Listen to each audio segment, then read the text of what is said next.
Hello, my name is Emilie Jobin-Poirier and I'm a co-author on the paper Doom, Boom or Gloom, Climate Change Perceptions of Canadian Wine Growers.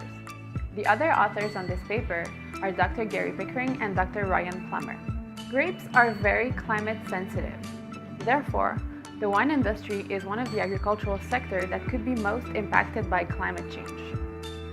Understanding wine growers' perception of climate change is really important because it could give us insights into how to support the industry to better cope with the consequences of climate change. Our study is the first known attempt to describe wine growers with respect to their environmental values, climate change beliefs and knowledge, and the impacts of climate change on specific wineries and vineyard operations. The other objective of our research was to compare those attributes between wine growers, provinces, and also different populations. We used an online survey to collect data across the 4 main wine-growing provinces of Canada, which are Ontario, British Columbia, Quebec, and Nova Scotia.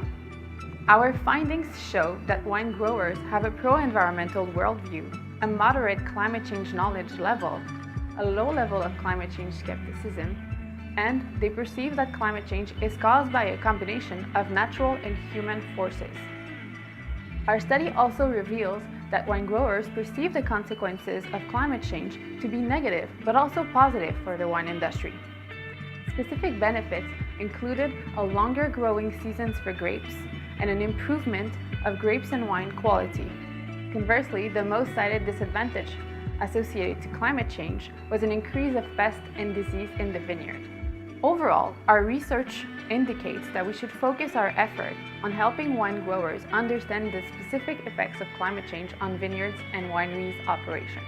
It also illuminates the need to develop a collaborative strategy involving all the relevant stakeholders of the Canadian wine industry to cope with the challenges associated with present and future climate changes. Thank you for your attention, and I hope you will enjoy reading this paper.